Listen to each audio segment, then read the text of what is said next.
Moi, c'est pour Jean-Yves. Je suis nouvellement diplômé en génie énergétique.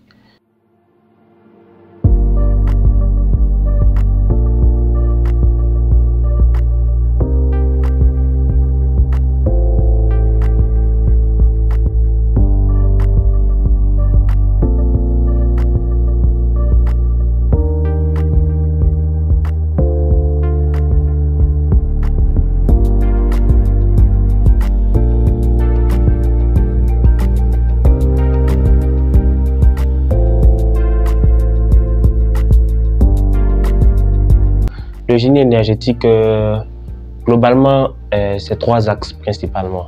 Il y a l'axe que tout le monde connaît, les énergies renouvelables. C'est le solaire, l'énergie éolienne, le vent, la biomasse, les déchets.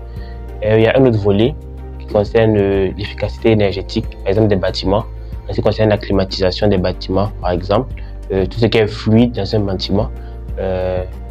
L'électricité, c'est une autre partie, mais ça ne concerne pas vraiment le génie énergétique. Certains font beaucoup la confusion. Dans le bâtiment, le génie énergétique, ça concerne la plomberie et la climatisation, tout ce qui est fluide, on va dire. Ça, c'est le deuxième axe.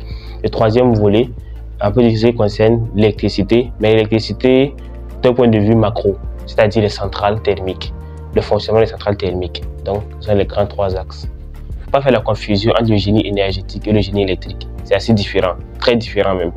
Je pense qu'en ce qui concerne par exemple le solaire, le Burkina Faso est sur la bonne voie. Parce qu'on voit déjà que le solaire est déjà banalisé, c'est déjà accessible, on peut dire. Bon, pas encore à 100%, mais c'est déjà sur la bonne voie. Voilà.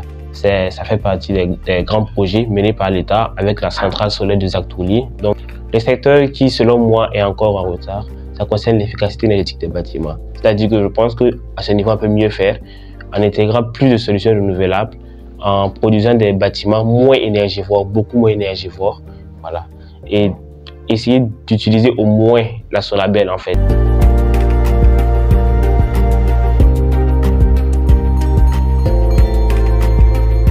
Pour ce qui concerne le secteur de l'énergie au Burkina, je pense que c'est vraiment la volonté politique y est. Maintenant, avec la centrale nucléaire, le projet qui est en cours, je pense que l'appel du gouvernement est clair.